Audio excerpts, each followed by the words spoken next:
Hello दोस्तों, स्वागत है आपका फिर से अनमोल मोटिवेशन चैनल पर। दोस्तों, आज आपके लिए लेकर आए हैं भगवान श्री कृष्ण के उपदेश जो आपको सही राह दिखाएगी। दोस्तों, हमारे चैनल को लाइक, शेयर और सब्सक्राइब जरूर करें, जिससे हमारी वीडियो की नोटिफिकेशन आप तक पहुंच सके और आपके लिए हेल्पफुल हो। और कमेंट में जय श्री कृष्णा जरूर लिखे। तो चलिए बिना देरी किए वीडियो शुरू करते हैं।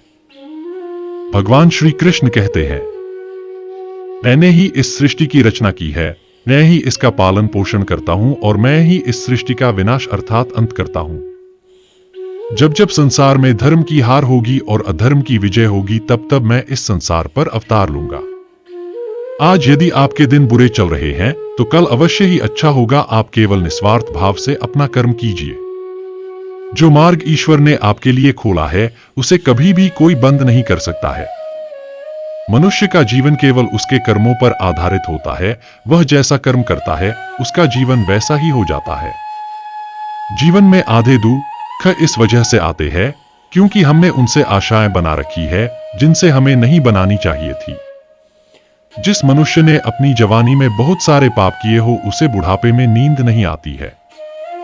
व्यक्ति को उसके कर्म का फल उसी तरह ढूंढ लेता है जैसे कि कोई बछड़ा सैकड़ों गायों के बीच अपनी मां को ढूंढ लेता है। आत्मा ना तो जन्म लेती है और ना ही मरती है, ना ही इसे जलाया जा सकता है, ना ही इसको भिगोया जा सकता है। आत्मा अमर और अविनाशी है। संसार में कुछ भी स्थायी नहीं है।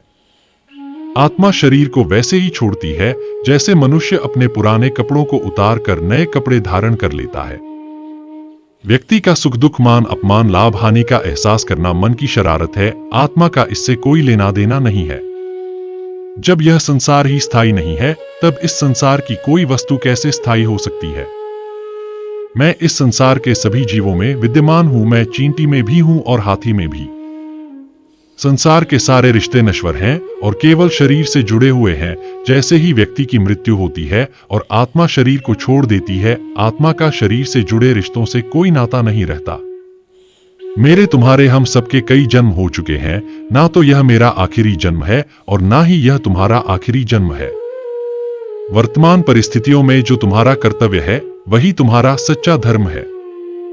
मैं किसी व्यक्ति के भाग्य का निर्माण नहीं करता और ना ही किसी को कर्म फल देता हूं। व्यक्ति या जीव के कर्म ही उसके भाग्य का निर्माण करते हैं। क्रोध मनुष्य का सबसे बड़ा शत्रु होता है। क्रोध के कारण मनुष्य की सोचने समझने की शक्ति नष्ट हो जाती है और उस व्यक्ति के पतन में ज्यादा समय नहीं लगता है। मनुष्य कर्म करने से कभी छुटकारा नहीं पा सकता, इसलिए हमें हमेशा कर्म करते रहना चाहिए, क्योंकि कर्म के बिना हमारे शरीर का निर्वाह नहीं हो सकता है। परिवर्तन होना ही इस संसार में स्थायी है, इसलिए मनुष्य को परिवर्तन से कभी नहीं घबराना चाहिए। मनुष्य का अपने मन को नियंत्रित रखना किसी घोड़े के नवजात शिशु को नियंत्रण में रखना जितना कठिन कार्य होता है। इंद्रियों के वश में होने से मनुष्य के जीवन में केवल विकार और परेशानियां ही आती है। मनुष्य के जीवन में सुख दुख का आना जाना सर्दी और गर्मी के आने जाने के समान है, इसलिए हमें इन्हें सहन करना सीखना होगा। निर्बलता ईश्वर देता है, लेकिन मर्यादा मनुष्य का मन स्वयं निर्माण करता है। जीवन में मनुष्य को अपनी वाणी को संयम में रखना चाहिए, क्योंकि वाणी से दिए हुए घाव कभी भी भरे नहीं जा सकते। मनुष्य अपने जीवन में उनके लिए शोक करता है जो इसके योग्य नहीं है। बुद्धिमान व्यक्ति किसी जीवित या मृत के लिए शोक नहीं करता है। मैं हमेशा तुम्हारे साथ और तुम्हारे आसपास ही रहता हूं, चाहे तुम कुछ भी कर रहे हो। जो हुआ अच्छा हुआ और जो होगा अच्छा ही होगा। स्वयं को मुझ पर छोड़ दो, केवल अपने कर्म पर ध्यान दो। कर्म ऐसा करो जो स्वार्थ रहित और पाप रहित हो। मनुष्य को जीवन में समय चाहे जैसा भी हो अपने परिवार के साथ रहना चाहिए। परिवार पर यदि सुख आता है तो वह बढ़ जाता है और यदि दुख आता है तो वह बढ़ जाता है। मनुष्य को अपने कर्तव्य के पथ से कभी नहीं हटना चाहिए। यह मूर्खता है, क्योंकि इससे न तो तुम्हें स्वर्ग की प्राप्ति होगी और ना ही तुम्हारी कीर्ति बढ़ेगी। भगवान श्री कृष्ण कहते हैं कि सत्संग अर्थात अच्छे लोगों का साथ ईश्वर की कृपा से मिलता है, परंतु कुसंगति में पड़ना मनुष्य के अपने ही हाथों में होता है। वह मनुष्य जो सभी इच्छाओं को त्याग देता है, मैं और मेरा की लालसा और भावना से मुक्त हो जाता है, उसे शांति प्राप्त हो जाती है। भगवान श्री कृष्ण कहते हैं, अगर तुम्हें किसी ने दुख दिया है तो इसका बुरा मत मानना, क्योंकि लोग उसी पेड़ पर पत्थर मारते हैं जिस पेड़ पर ज्यादा मीठे फल होते हैं। स्वार्थ से रिश्ते बनाने की कितनी भी कोशिश करो वे कभी नहीं बनते, और प्रेम से बने रिश्तों को कितना भी तोड़ने की कोशिश करो वे कभी नहीं टूटते। यदि व्यक्ति शिक्षा से पहले संस्कार, व्यापार से पहले व्यवहार और भगवान से पहले माता पिता को पहचान ले तो उसकी जिंदगी में कभी कोई कठिनाई ही नहीं आएगी। भगवान श्री कृष्ण कहते हैं कि मनुष्य को अपने मन को बार बार समझना चाहिए कि ईश्वर के अलावा उसका इस दुनिया में कोई नहीं है। भगवान श्री कृष्ण कहते हैं कि परिवर्तन ही इस संसार का नियम है। कल जो किसी और का था आज वो तुम्हारा है और कल किसी और का होगा। विषयों का चिंतन करने से, उनको याद करने से विषयों की आसक्ति पैदा होती है और आसक्ति से इच्छाएं उत्पन्न होती हैं। इच्छा से क्रोध पैदा होता है और क्रोध से सम्मोहन और अविवेक उत्पन्न होते हैं।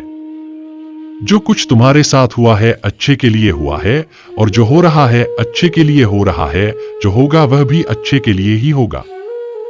मेरे लिए ना कोई घृणित है और ना ही कोई प्रिय, न कोई निर्धन है न कोई धनी, बस जो भक्ति भाव से मुझे याद करता है मैं उनका हूं और वे मेरे हैं। आप वही बन जाते हैं जिसमें आपका विश्वास है कि आप बन सकते हैं। अगर मनुष्य अपना कल्याण करना चाहता है तो सभी तरह के उपदेशों, सभी धर्म को छोड़कर मेरी शरण में आ जाओ, मैं तुम्हें मुक्ति प्रदान करूंगा। इस जीवन में सब कुछ खत्म होने जैसा कुछ भी नहीं होता, हमेशा एक नई शुरुआत हमारा इंतजार कर रही होती है। धर्म कर्म से होता है, कर्म के बिना धर्म की कोई परिभाषा नहीं है। हमारी आस्था की परीक्षा तब होती है जब हम जो चाहे वो हमें न मिले और फिर भी हमारे दिल से प्रभु के लिए शुक्रिया ही निकले। लोग अक्सर सच कहने से बचते हैं या डरते हैं, पर सत्य कभी छुप नहीं सकता और न ही कभी मिट सकता है। कितना भी छुपा लो पर सच तो उजागर हो ही जाएगा।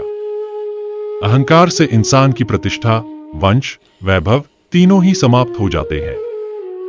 आत्मा अमर है, इसलिए मरने की चिंता कभी मत करो। आत्मा का अंतिम लक्ष्य परमात्मा से मिलन होता है। सत्य कभी भी नष्ट नहीं हो सकता। मौन सबसे अच्छा उत्तर